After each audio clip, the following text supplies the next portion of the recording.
Bueno, el miedo es una herramienta esencial en toda dictadura, en la imposición de cualquier dictadura totalitaria, ¿no? Es decir, aprovechando el miedo, muchos gobiernos han silenciado sus parlamentos, han comprado los medios de comunicación, han intentado controlar a los jueces, y eso es algo que estamos viendo. En este caso concreto, también aprovechando ese miedo, los gobiernos de diversos países, incluso los organismos supranacionales que están intentando controlarnos a través de están castigando a aquellos profesionales sanitarios, médicos, biólogos, a periodistas y a personas normales que ponen en duda la cuestión oficial o que plantean preguntas que intentan silenciar, simplemente incómodas para el poder. En este sentido, sí que asistimos, aprovechando esta pandemia, a un intento de recortar nuestras libertades y nuestros derechos, ¿no? A ver, ellos lo han dicho, los globalitarios y sus marionetas políticas y mediáticas lo han dicho con total claridad. Es decir, estamos en el inicio de un nuevo proceso, de un nuevo sistema en el que van a poner en cuestión nuestro modo de vida.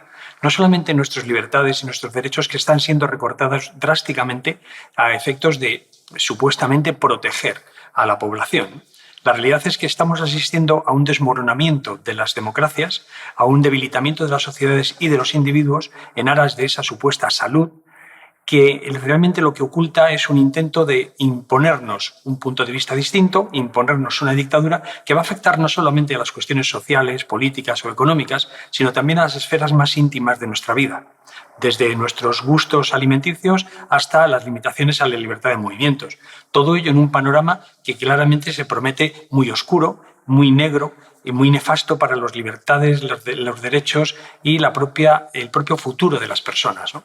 Yo, más que una dictadura sanitaria, lo que creo es que estamos asistiendo al nacimiento, a la imposición de una dictadura aprovechando los supuestos problemas sanitarios. Es decir, yo creo que en este caso concreto lo que sí vemos es que el temor que difunden está intentando que la gente desconecte de sus mentes y ante el pánico difundido con la complicidad necesaria de los medios de comunicación, está intentando simplemente salvarse. Y está haciendo dejación de toda esa vigilancia que deben hacer los ciudadanos en una democracia con respecto a las garantías de derechos y libertades que tienen como ciudadanos libres. Creo que estamos iniciando el proceso hacia una dictadura muy totalitaria y que lo único que está sucediendo es que están aprovechando y el miedo que están difundiendo, el pánico real para mucha parte de nuestra sociedad, para imponerla sin resistencia. Bueno, yo creo que desde hace muchos años ya, los grandes millonarios, los grandes magnates, han intentado dirigir la sociedad a través de sus fundaciones. Sus fundaciones que no solamente están financiando inmigración descontrolada o la legalización de las drogas o poniendo en cuestión los aparatos judiciales o legales de los países democráticos, sino que también está utilizándose para influir decisivamente en los medios de comunicación, una parte muy importante de los cuales están comprados por los grandes fondos de inversión, y también lo que son los laboratorios de ideas, que en una sociedad democrática y desarrollada son fundamentalmente el aparato educativo y en especial las universidades o el aparato cultural.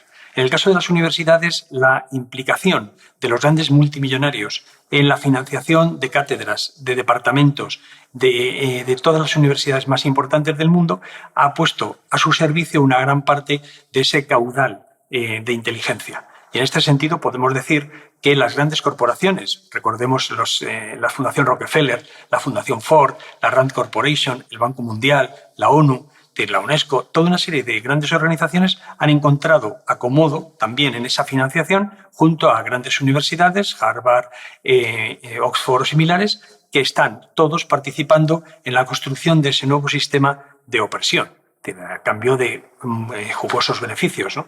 Yo creo que como herramienta el miedo es un elemento decisivo y además ellos van a intentar utilizar todas las olas que sean necesarias, todas las nuevas cepas o variantes que sean necesarias para imponer ese proceso político de dominación.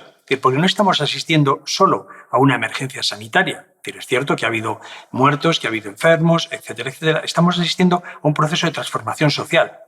Y ahí el miedo a la enfermedad cumple un papel esencial en la eliminación de las resistencias. Es decir, se aceptan vulneraciones, se aceptan recortes de derechos y libertades precisamente por ese miedo.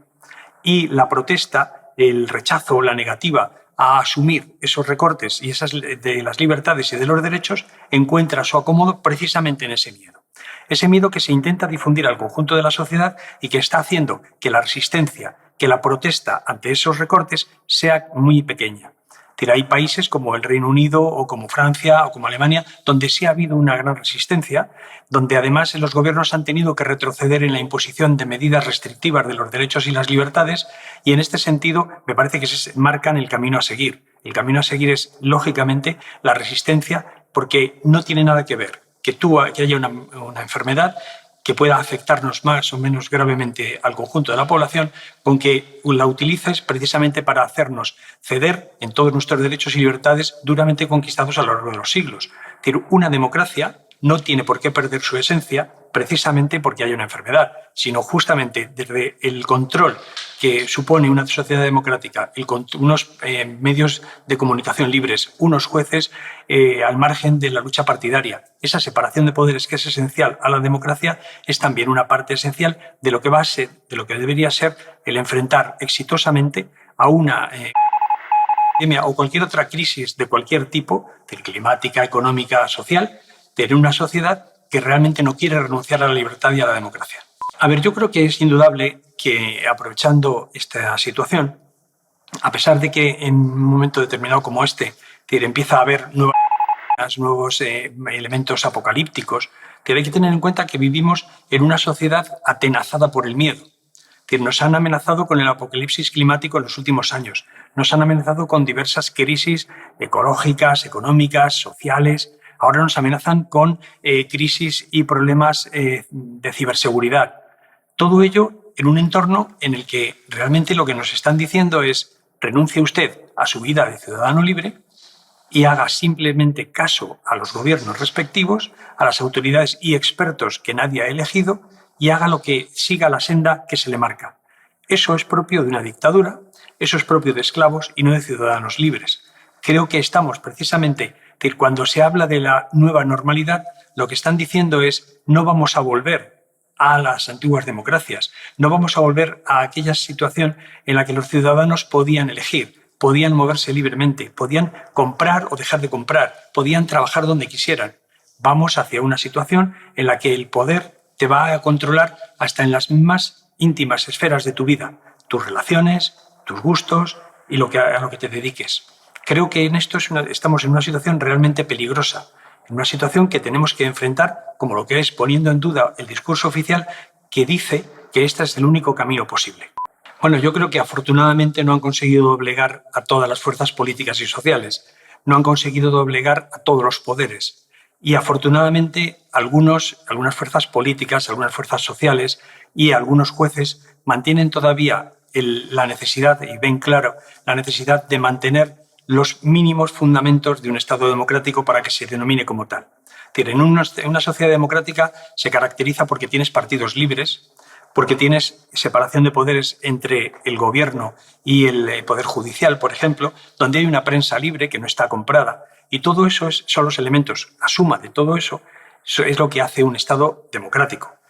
Cuando todo eso desaparece, cuando, como pretendían algunos desde el gobierno, el Tribunal Constitucional se pliega al gobierno, cuando los medios de comunicación están comprados por el gobierno, cuando la opinión pública está mediatizada por lo que dice o silencia ese gobierno, no podemos hablar de una sociedad democrática. Afortunadamente, esa sentencia del Tribunal Constitucional es un respiro, es una inyección de optimismo de que no todo está perdido, que realmente hay partes del aparato del Estado que quieren mantener la democracia y que están dispuestos a pelear para conseguirlo. Desde mi punto de vista, los grandes globalitarios, los grandes magnates, tienen un proyecto político que supone algunos elementos clave. Es decir, por un lado, la reducción de la población, por otro lado, el debilitamiento de las sociedades a través del debilitamiento de los individuos y del enfrentamiento y la fragmentación entre los diversos grupos de esas sociedades, la liquidación de las naciones, sobre todo de las grandes naciones, rompiéndolas en trozos. Todo ello porque al final de lo que se trata es de organizar una gran entidad o varias entidades supranacionales que sean las que dicten el nuevo orden de cosas, el nuevo orden mundial. En ese sentido, el debilitar todos esos, a los individuos, a las sociedades y a las naciones, les hace más fácil el control. Porque al final de lo que se trata, su ideología esencial, como ha sido a lo largo de la historia, es que los poderosos se reúnen, se organizan para dictaminar cómo tiene que ser el mundo en el que viven, cómo va a ser el futuro de la sociedad que controlan para incrementar sus beneficios y su control. A ver, yo creo que lo que han hecho los grandes magnates es precisamente utilizar la buena voluntad de las personas, que la mayoría de las cuales organizadas en fundaciones o en asociaciones piensan que están trabajando por el bien común, para implementar todo un proceso, todo un programa de reconstrucción dictatorial de nuestras sociedades libres.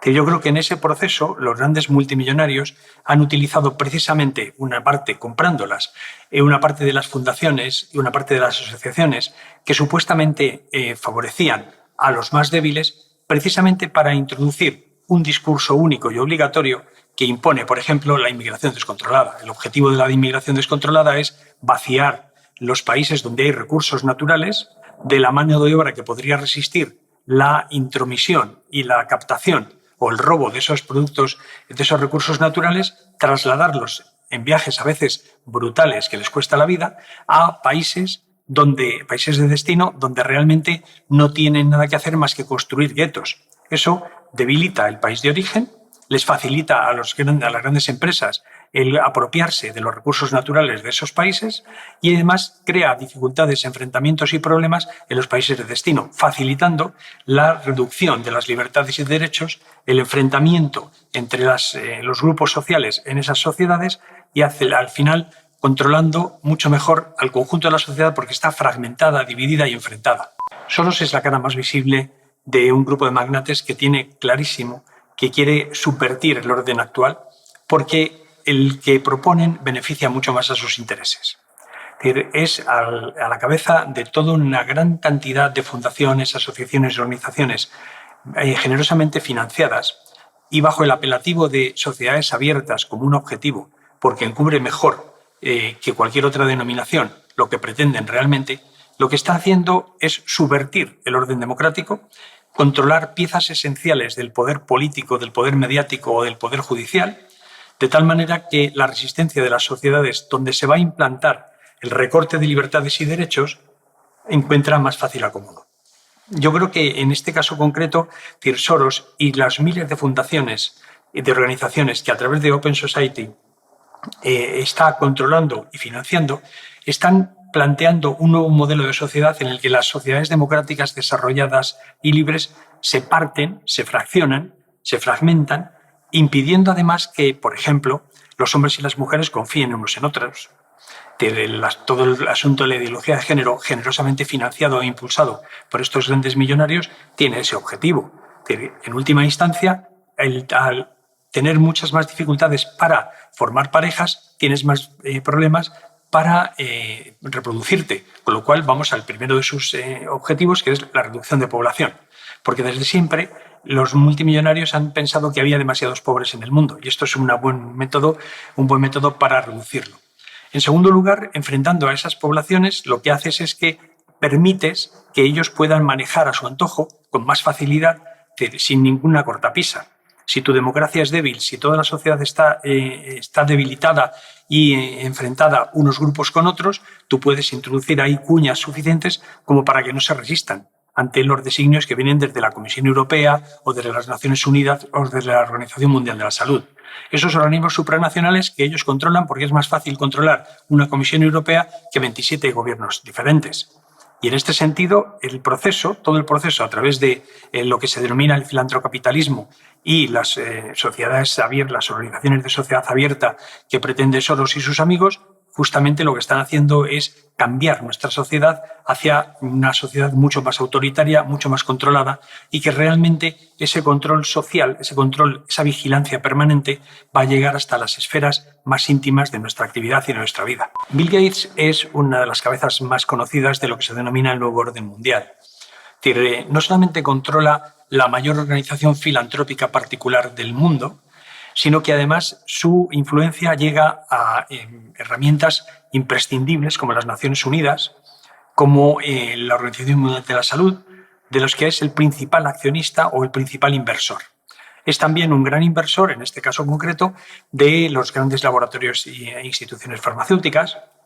Controla una parte muy importante de lo que es toda la publicación científica en el mundo occidental, de tal manera que sin tener ningún estudio médico, hoy se considera y se presenta como un auténtico experto en medicina, en la pandemia y en similares.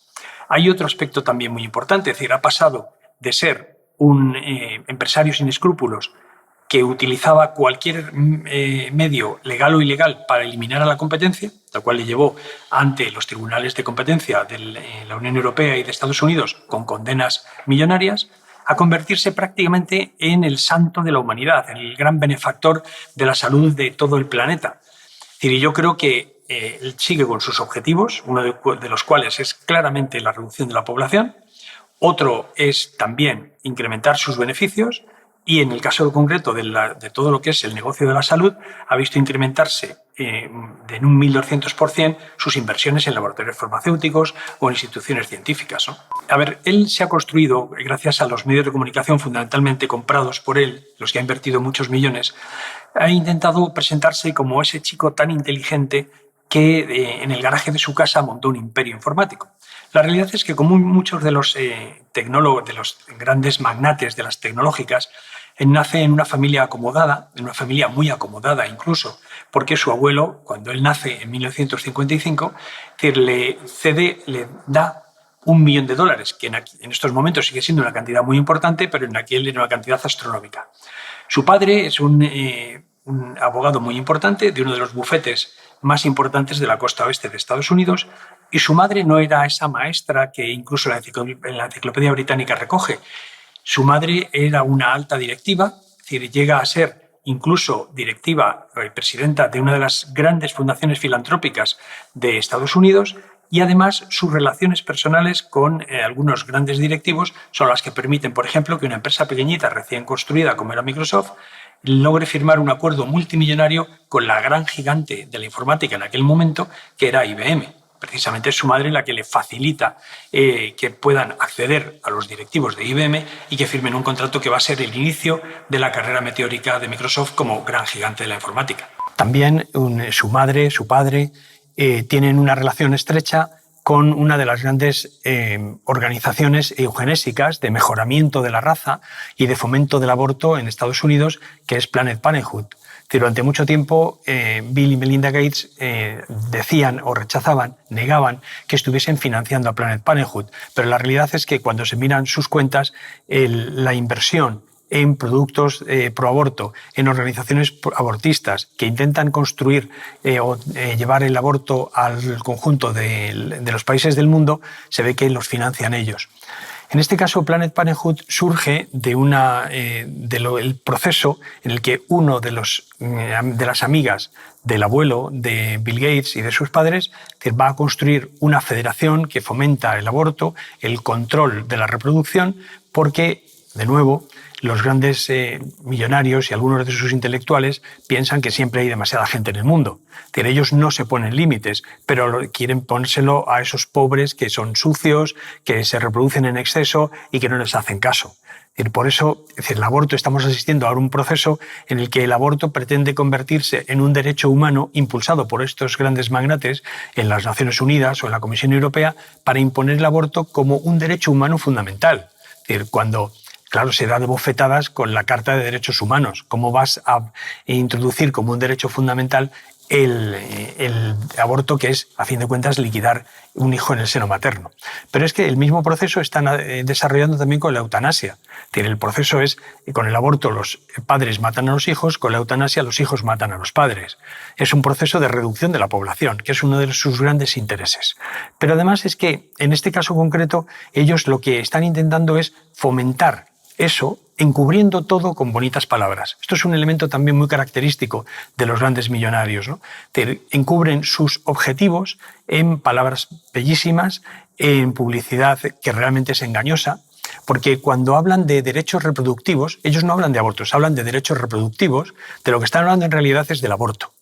El objetivo no es que mujeres informadas tomen la decisión libremente. El objetivo es que sin información se le presente a las mujeres embarazadas casi como la única opción posible el aborto.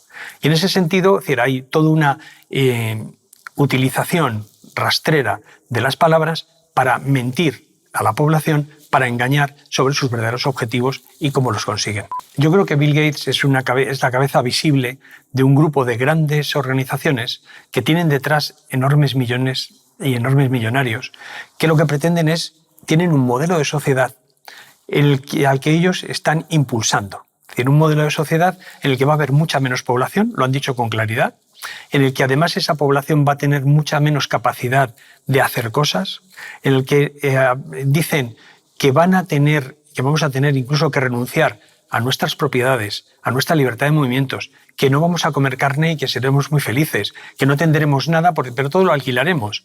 Es decir, al final es un nuevo modelo productivo en el que los grandes magnates, los grandes fondos de inversión van a tener el control prácticamente total de nuestras vidas, en un entorno de vigilancia social, de control social, que es muy parecido a lo que hoy es el sistema de créditos y de vigilancia chino, ¿no?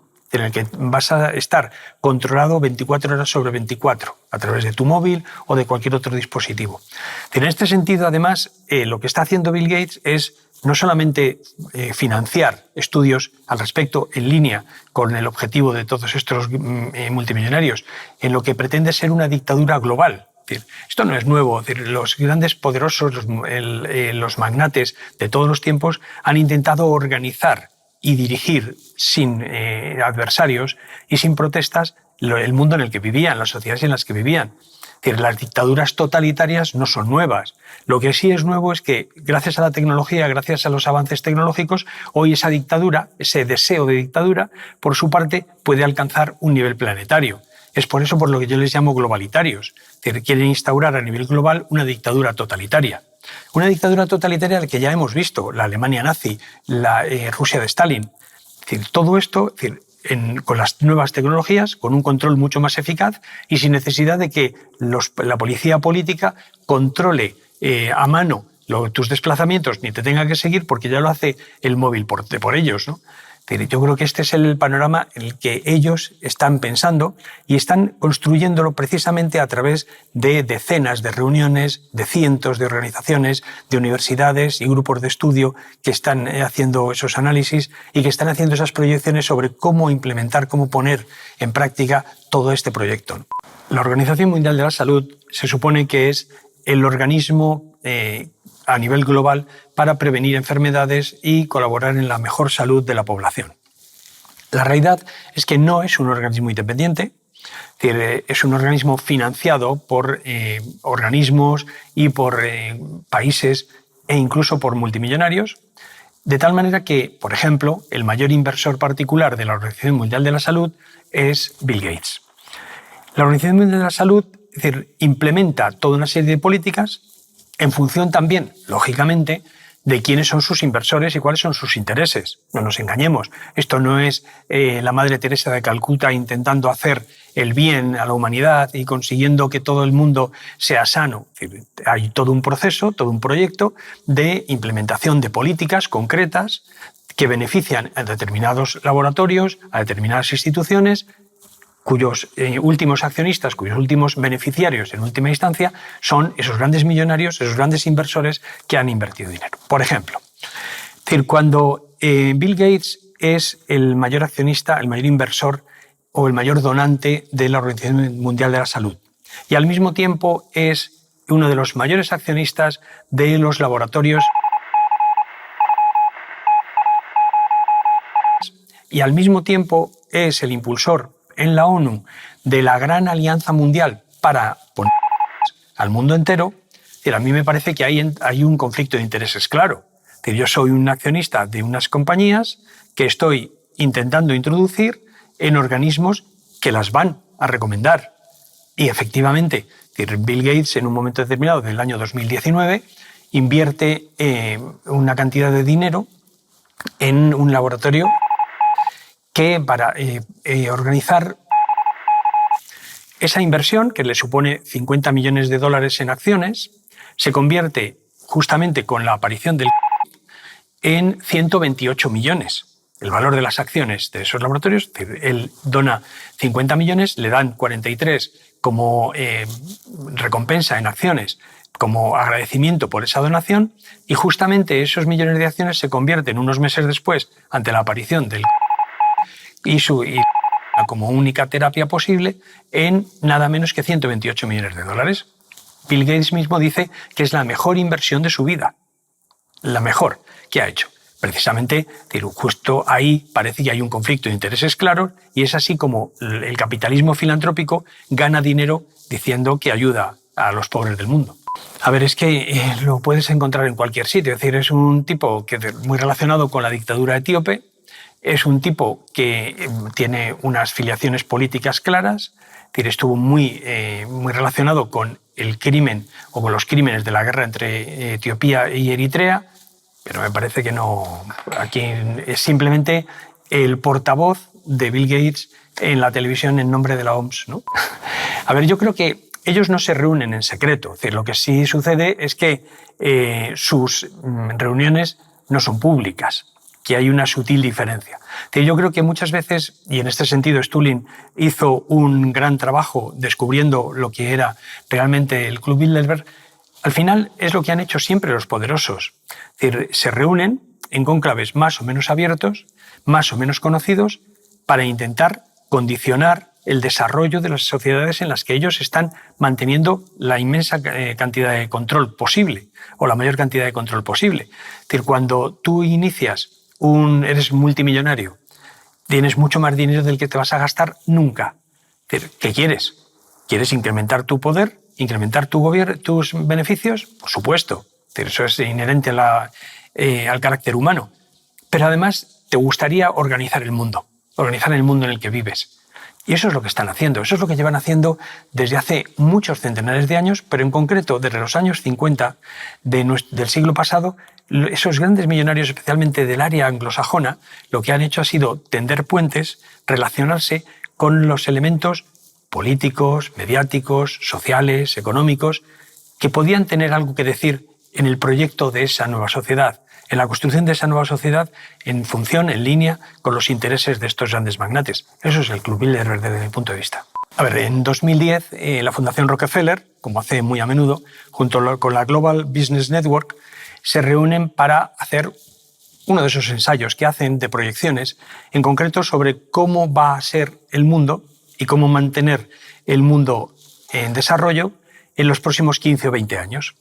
Y algunas de las conclusiones a las que llegan es que vamos hacia un mundo mucho más autoritario, en el que la innovación va a ser limitada o tiene que ser limitada, y en el que además los confinamientos, el retroceso de derechos y libertades está impuesto por el propio desarrollo tecnológico.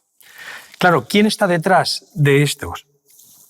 La Fundación Rockefeller, y de la Global Business Network está toda una serie de compañías, en concreto Reuters tiene conexiones con ellos, pero también la Fundación Annenberg, o la Fundación Ford. De nuevo es los muy poderosos del mundo reuniéndose para intentar vislumbrar, para intentar proyectar cómo quieren que sea nuestro futuro. Y es muy curioso porque ellos en este ejemplo hacen un estudio, una simulación sobre que en unos 10, 15 años, estamos hablando de 2010, que en 10, 15 años sería capaz de infectar al 80% de la población, con muchos millones de muertos, especialmente adultos jóvenes, con un procedente de una infección, de una mutación de gansos salvajes. Que a diferencia de que era la gripe porcina, lo que van a hacer realmente es hacer una proyección de otro que va a conseguir confinarnos a una gran parte de la población mundial, con una cantidad de muertos importante y especialmente adultos jóvenes. Esto suena a que realmente la realidad les ha superado y han ganado 5 años en esa proyección, porque esa proyección es precisamente muy parecida a lo que estamos viendo hoy.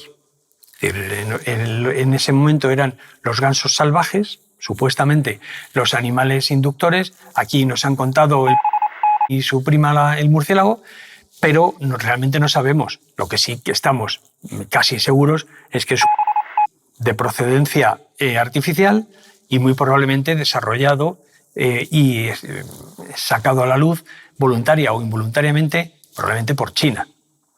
Entonces, realmente Lockstep lo único que plantea es, de nuevo, deja a las claras, hace evidente lo que estamos viendo en muchos otros terrenos, y en concreto con cómo ha habido simulaciones previas de los muy poderosos precisamente para determinar cómo piensan que puede ser el futuro.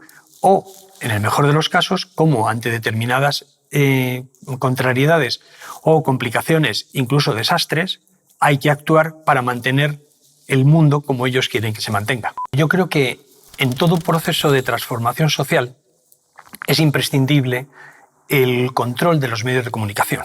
Y es más, en todo proceso revolucionario, y creo que estamos asistiendo a uno de ellos en estos momentos, en todo ese proceso de transformación social, si el que controle la narrativa, que controle los medios de comunicación social, eso es quien va a conseguir la victoria. Al final, toda lucha política y social es la lucha por la mente de los humanos, por la mente de los que van a ser dominados o los que quieren rebelarse contra esa dominación.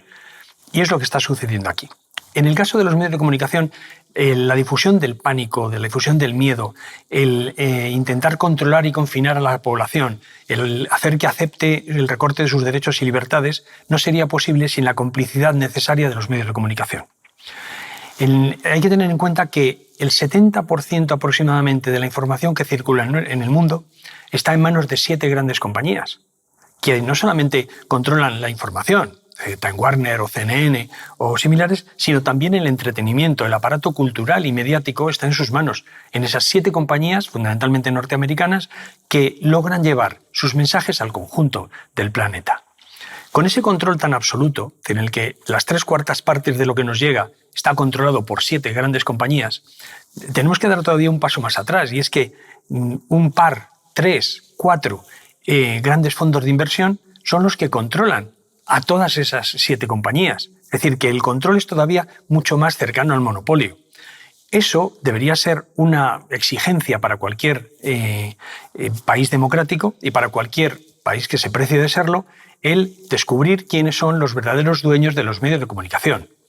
Es decir, la Comisión Europea ha reconocido que uno de los problemas que tuvo para hablar precisamente de la transparencia de los fondos de inversión, de los grandes bancos y similares, y de sus inversiones, se topó cuando de lo que se trataba era de descubrir quiénes estaban detrás de los medios de comunicación en Europa. Porque nadie quiere que sepan que detrás de los grandes medios de comunicación españoles, por ejemplo, pues está el Banco Santander, la Caixa y Telefónica, masivamente. En consecuencia, ninguno de esos grandes medios de comunicación se va a desviar ni un milímetro de lo que digan esos inversores porque les va su subsistencia económica en ello. Esto pone en duda, pone en cuestión y pone en riesgo la libertad de expresión. La libertad de expresión no es que haya 1000 canales si todos dicen lo mismo. La libertad de expresión es que haya 2 canales que tienen posiciones distintas y que además están abiertos a la controversia, a la duda y a que la gente pueda expresar sus dudas razonables y sus preguntas y se le contesten. Una de las cosas que estamos asistiendo es precisamente a la demonización del disidente, a todo aquel que se aparta o que simplemente pone en duda el discurso oficial, en concreto sobre esta. Es decir, no se le responde, no se contesta a por la vida. Es decir, cuando ellos plantean dudas científicas avaladas por decenas de estudios, lo que se hace es que se les insulta, se les intenta en una maniobra muy totalitaria, es decir, colocarles la etiqueta de paranoico para no tener que responder a los argumentos que ellos ofrecen o que ellos plantean. Precisamente eso es lo que hacían los nazis con es que este es un agente judío, o los estalinistas con es que es un agente del fascismo. Es decir, ya no tengo que, si la población le pone esa etiqueta a alguien, ya no tengo que discutir su argumento, ya no tengo que rebatirlo, simplemente lo anulo, le condeno a la muerte civil y silencio sus dudas. Esa disidencia, ese ataque a la disidencia, es precisamente una de las características más terribles de la dictadura que nos están planteando, ¿no? Lo de los verificadores. Es decir, yo creo que demuestran varias cosas. En primer lugar, demuestran la debilidad en cuanto a credibilidad de los grandes medios de comunicación. Es decir, los grandes medios de comunicación, justamente con la aparición de las redes sociales, la población se empieza a dar cuenta que le resulta, y se empieza a dar cuenta que es muy fácil denunciar las meteduras de pata, las omisiones y las falsificaciones de la información que ofrecen los grandes medios. Esto significa, por ejemplo, que en general te fías más de un WhatsApp de tu prima que de un editorial del País o de una información que te proporciona Radio Televisión Española. Hay una cosa que es evidente, es decir, cuando los medios empiezan a perder credibilidad, empiezan a perder audiencia. ¿Qué han hecho? Es la maniobra desesperada, los verificadores, los fact-checkers, como quieras llamarlos, es la maniobra desesperada de esos medios por intentar recuperar esa credibilidad sobre la base de demonizar, de silenciar y de atacar a los que ponen en duda las informaciones que proporcionan ellos. Hay una cosa que es muy evidente, es decir, los grandes verificadores, los fact-checkers, están al final, en última instancia, condicionando también en redes sociales la información que recibimos. Y lo están haciendo precisamente para ocultar a los disidentes. La represión de Facebook, la represión de Twitter, la represión de Google, todos ellos están en la misma línea, atacan siempre a los mismos, a los que ponen en duda la versión oficial. Y precisamente porque ponen en duda la versión oficial son silenciados. No se contesta. Y no solamente eso, sino que además ahora están intentando que hay un procedimiento a través de algoritmos en el que lo que tú presentas en tu canal de YouTube es oscurecido, es silenciado, de tal manera que aunque tengas 20.000 seguidores, ese vídeo que tú has puesto que te parecía muy interesante, solo lo han visto 2. ¿Por qué? Porque de manera artera, de manera arbitraria, pero muy dirigida, clarísimamente teniendo claro cuál es el objetivo, Google o Twitter están capando la capacidad de tus seguidores de acceder a ese material. Todo esto es un proceso de liquidación de la disidencia, de silenciar al enemigo, de silenciar al que está poniendo en duda el pensamiento único que quieren convertir en obligatorio. Ante la pandemia, pero también ante cualquier aspecto político o social, una gran parte de los medios de comunicación siempre te cuentan lo mismo. Es llamativo y mucha gente se empieza a dar cuenta de eso, la uniformidad de los grandes medios, especialmente la televisión. La televisión está mintiendo reiteradamente a lo largo de todo este proceso de los últimos años, miente al servicio de sus amos y en el caso concreto de la pandemia está ocultando. Es llamativo, como mucha gente se ha dado cuenta, que un canal y otro de 4 compañías distintas tienen la misma escaleta en un telediario, es decir, con las mismas intervenciones, las mismas cifras, incluso los mismos totales, las mismas declaraciones de los mismos individuos. Y no hay espacio para nada más. Es decir, no solamente lo que nos dicen, sino lo que silencian, lo que callan. Y hay que acudir a la red de tu prima o al amigo que tienes en otro sitio para enterarte de cosas que los grandes medios y especialmente las grandes televisiones están ocultando. Es, por ejemplo, llamativo cómo en España se ha ocultado y silenciado las grandes manifestaciones contra el intento de Macron de imponer la obligatoria a los sanitarios. Se ha ocultado, ha salido en la mayoría de los grandes medios, especialmente en las televisiones, las grandes manifestaciones en Alemania, en el Reino Unido, en Italia, contra las medidas de confinamiento o de recorte de derechos y libertades. En un proceso de intentar impedir que ese clima de protesta, ese clima de rechazo al recorte de libertades, se extendiese también a otros países como Portugal, como España o como Grecia.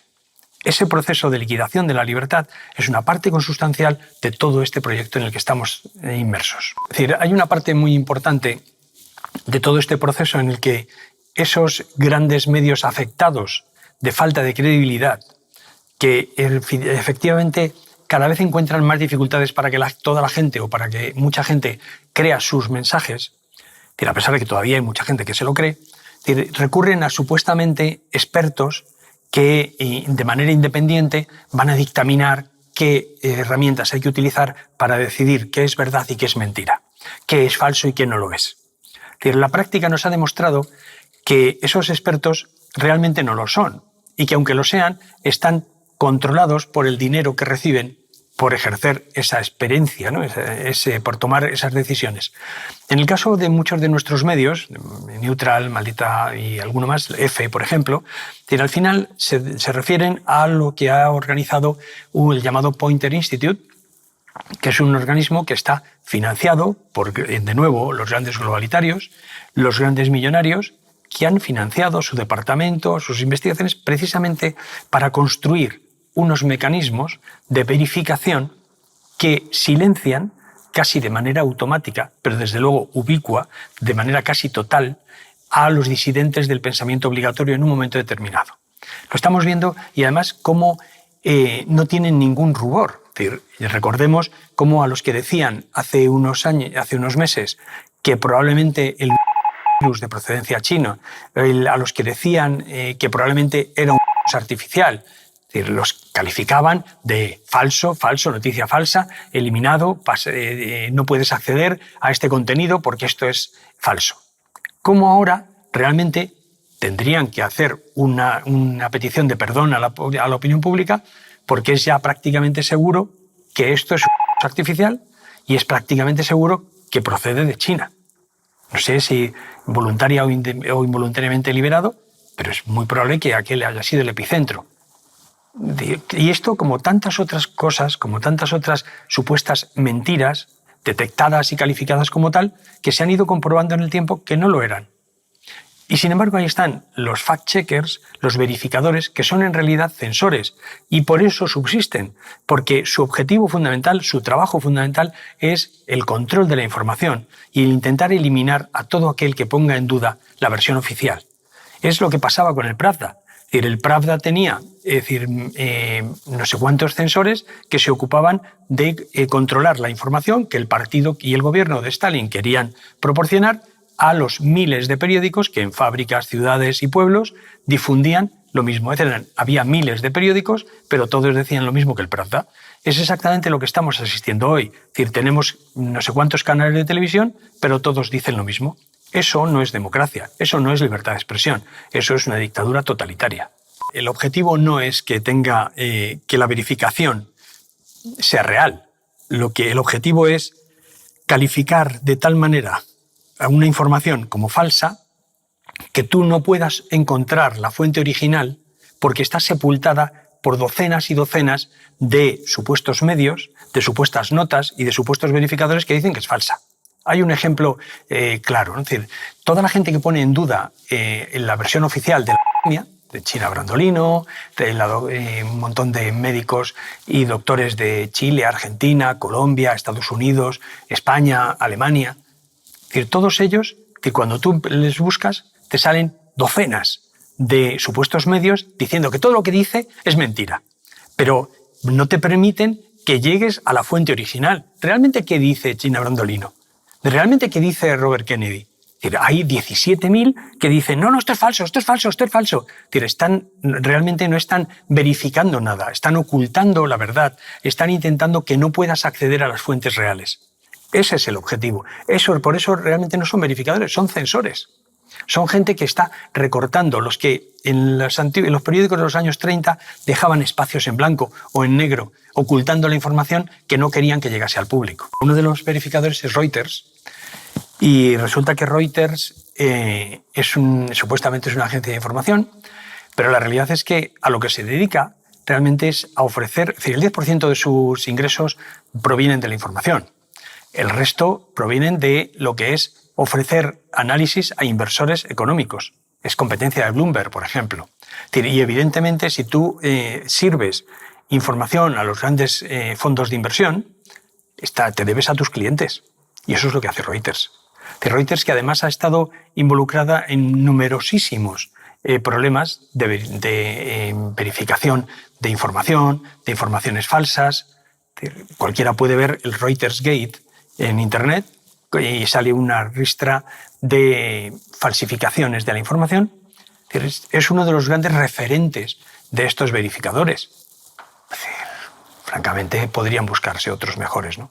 Yo creo que no es que los medios hayan cogido poder. Yo creo que lo que sucede y lo que sucede en concreto en Estados Unidos es que los grandes magnates que veían a Donald Trump, con el que puedes estar de acuerdo o no, como uno de los grandes obstáculos para mantener el control o para conseguir el control de los Estados Unidos, fueron presionados por esos grandes inversores que les pusieron a hacer un trabajo de censura impropio de cualquier periodista. Es decir, un periodista, un medio de comunicación que merezca tal nombre, hubiera dejado hablar al presidente de Estados Unidos, no cortarle en directo.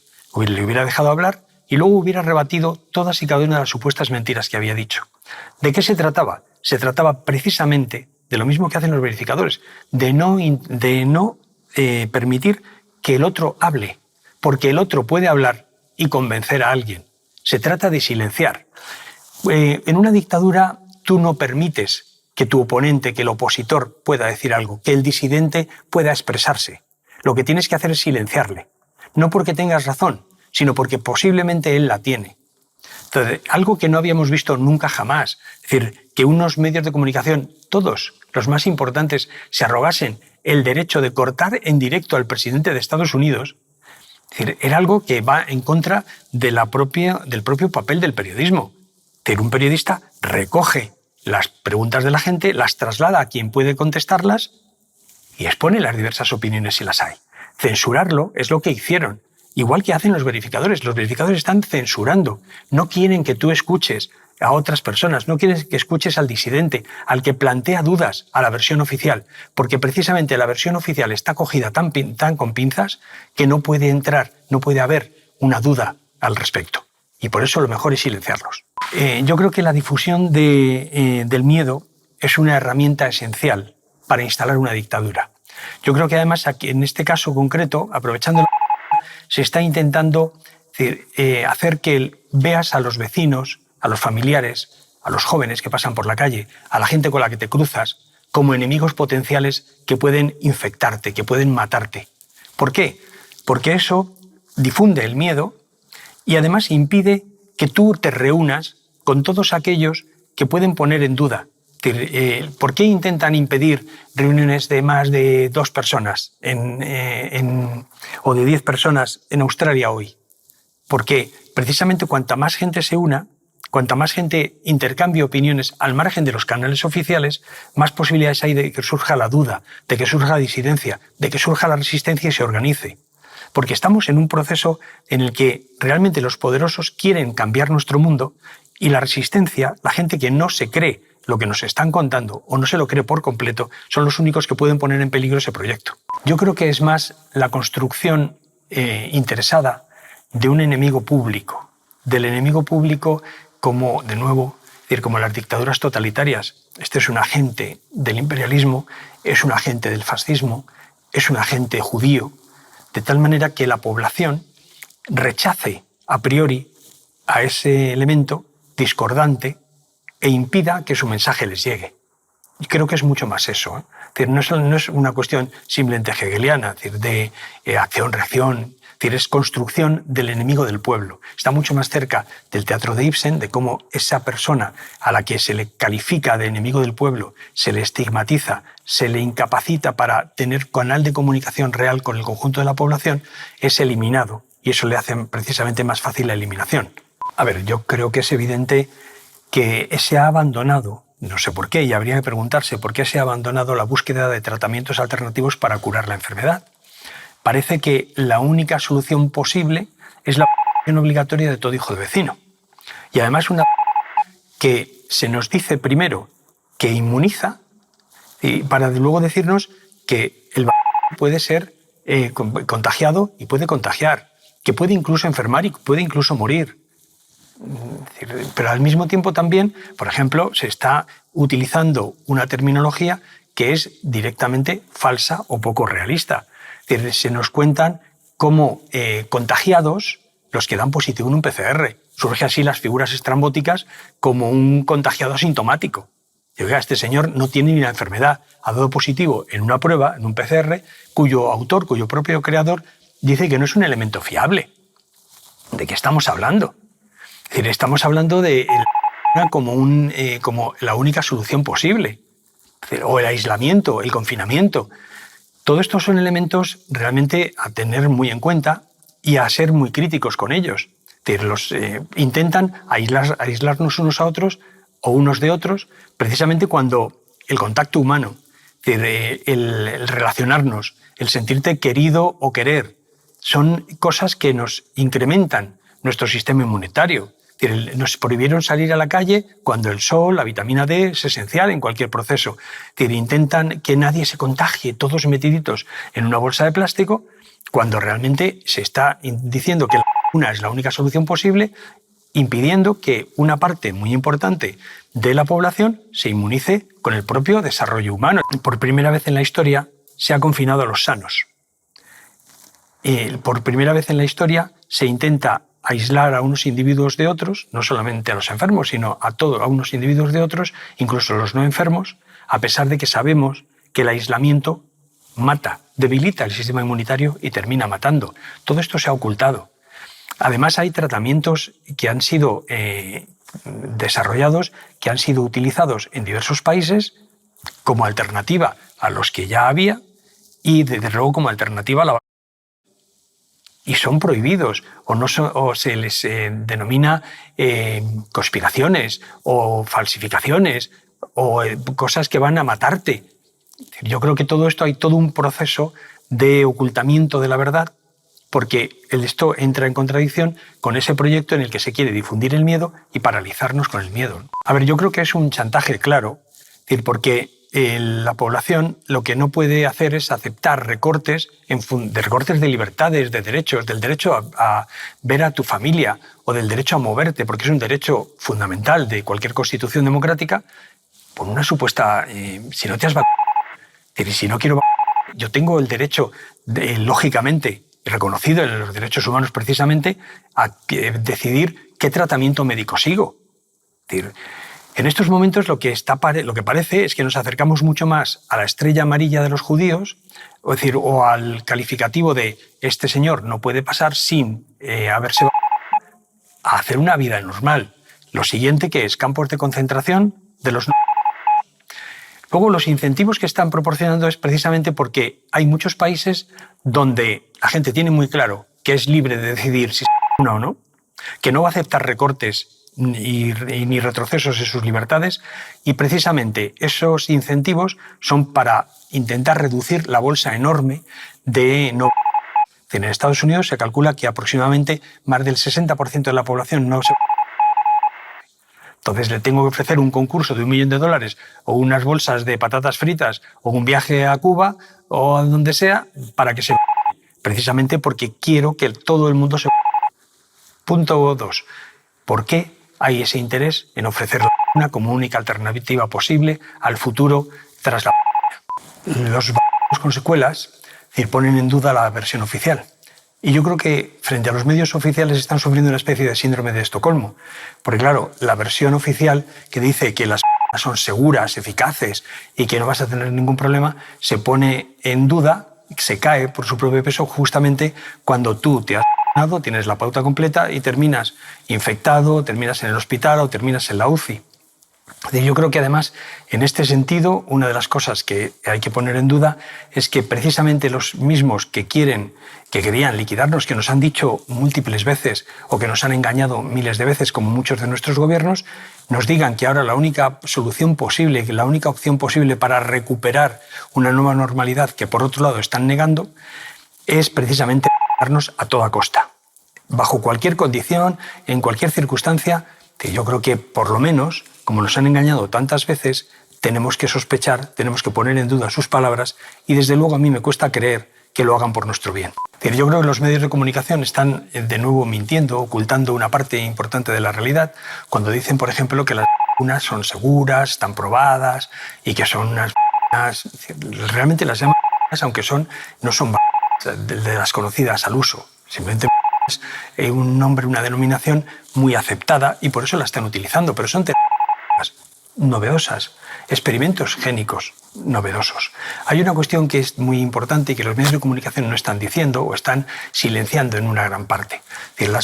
No hay ninguna agencia del medicamento de ningún país del mundo, de ninguna región, ni la Agencia Europea del Medicamento, ni la norteamericana, nadie que haya aprobado las vacunas. Simplemente las ha autorizado por una cuestión de emergencia, por una situación de supuesta emergencia.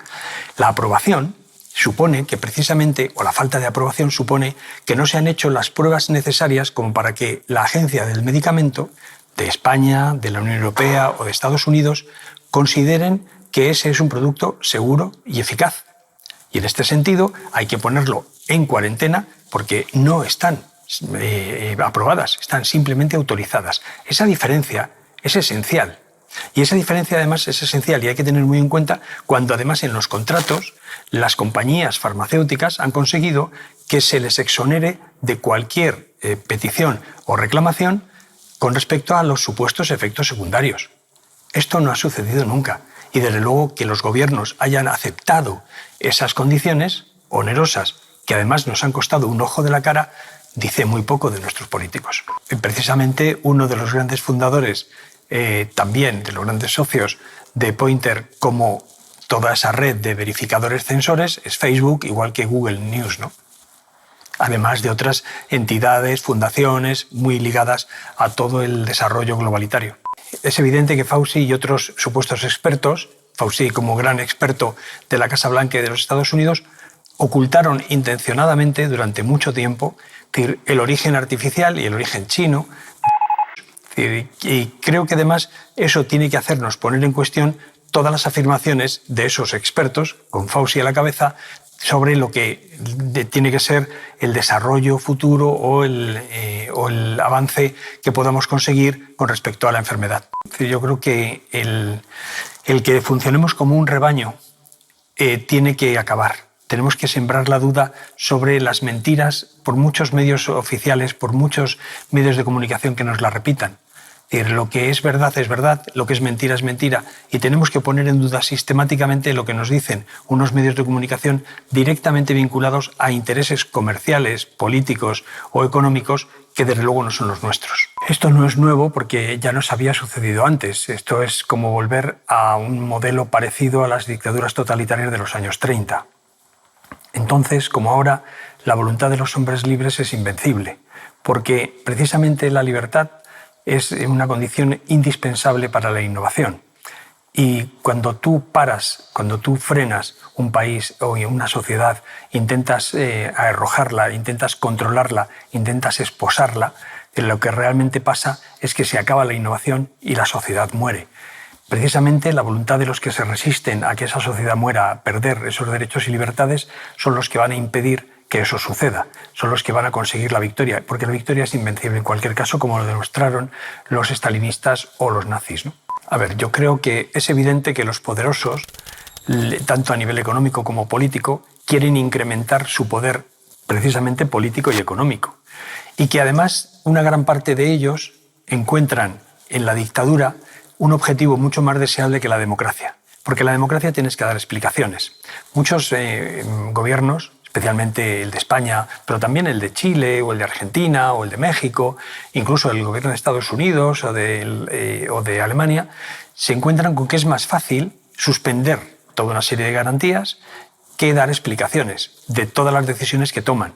Y los gobiernos que nos han mentido 1000 veces, y en el caso de España es evidente, es decir, no creo que nos dejen de mentir ahora. Es decir, justamente, precisamente para no tener que dar explicaciones, para no tener que contestar a las dudas más o menos razonables, e incluso de la propia oposición, lo que están haciendo es intentar silenciar los parlamentos. Lo han hecho con el inicio de la y van a intentar hacerlo reiteradamente. La nueva Ley de Seguridad Nacional que se pretende implantar en España es una ley que concede al gobierno prácticamente poderes absolutos. Y eso pone en cuestión y pone en riesgo la propia democracia española. Es algo que la población española tiene que rechazar. Hay una cuestión que todo este control, todo este proyecto de control, de dominación, de dictadura, está envuelto en bellas palabras y en muchas cantidades de propaganda muy bien financiadas. Pero tenemos que quitar todos esos oropeles, quitar todo ese papel de plata que envuelve un objetivo que es realmente nefasto para la humanidad, en la que se nos dice, se nos explica con total claridad que no vamos a volver a la nueva normalidad, que no vamos a tener libertades, que no vamos a tener futuro, que vamos a tener que vivir constreñidos, sin posibilidad de futuro, sin construir familias, teniendo que renunciar a la patria, teniendo que renunciar a nuestras libertades. Eso no es un futuro, eso es un infierno. Yo creo que en primer lugar hay un gran negocio.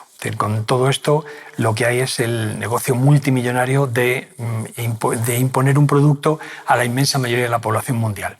Eso les va a permitir y les está permitiendo repartir comisiones entre sus políticos, sus medios de comunicación o sus fundaciones y sus ONGs. Pero yo creo que lo que hay detrás es precisamente un proyecto de reconstrucción, de reorganización, de reordenación de nuestro mundo, para dotarles a ellos de más control, incrementando sus beneficios, pero también incrementando el control sobre la sociedad y sobre todos los mecanismos que tenían las sociedades para determinar cómo quieren que sea nuestro futuro. Ellos tienen un futuro claro, es decir, lo tienen bien diseñado. Somos nosotros los que vamos a ser las víctimas de ese proyecto si tienen éxito. Y por eso somos nosotros los que tenemos que dar el salto adelante, el salto para resistir ese control dictatorial y tener un futuro para nosotros, nuestros hijos y nuestras naciones. A ver, el gran reinicio no es una conspiranoia, es la política oficial del Fondo Monetario Internacional. Y ha sido recibido como una gran oportunidad, no solo por la directora general del Fondo Monetario, sino también por el director general del Foro de Davos. Y por los grandes globalitarios, porque ven aquí una oportunidad para acelerar los planes para convertirnos en unas democracias recortadas, en unas dictaduras globalitarias en las que realmente estamos en trance de perder una parte muy importante de nuestros derechos y libertades en función de lo que sus deseos y sus planes van a imponernos, con un futuro mucho más negro, con un futuro con menos capacidad de avance y de progreso para nuestras familias, para nosotros mismos o para nuestras naciones. Desde mi punto de vista estamos en un proceso revolucionario en el sentido de que se está reorganizando las bases mismas de nuestro mundo. Y la alternativa, lo que nos están ofreciendo, es precisamente una situación negra, sin futuro, en el que tengamos que renunciar a prácticamente todo, a nuestras relaciones familiares, a nuestro desarrollo como individuos, a dudar de qué somos, si hombres, animales, mujeres o cosas. Todo esto, en ese futuro negro, es directamente construido sobre un conjunto de falacias, un conjunto de mentiras, en el que, por ejemplo, se está poniendo en duda nuestro carácter de mamíferos naturales con dos sexos. Pero creo que hay que ver que aunque son muy poderosos, no son omnipotentes. Y en este sentido me gustaría dar un mensaje de optimismo y de esperanza. Es decir, enfrentarse a la naturaleza, a la verdad, a la realidad, es siempre un mal negocio, es una mala apuesta.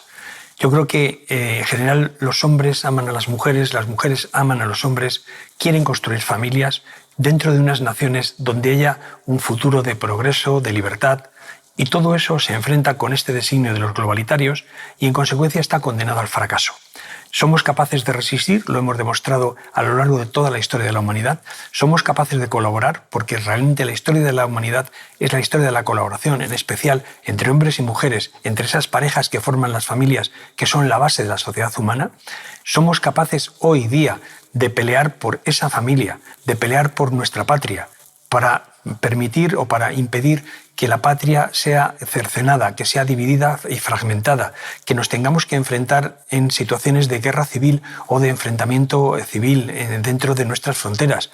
Es decir, todo ello en la defensa de la libertad. Hoy, frente a la dictadura globalitaria, frente al plan que se nos plantea, que se nos presenta, de recorte de libertades, de recorte de derechos y de darnos un futuro negro en el que no tengamos realmente tal, creo que la tríada de familia, patria y libertad es una apuesta segura porque tiene detrás precisamente la naturaleza, la verdad, la realidad y el futuro es nuestro.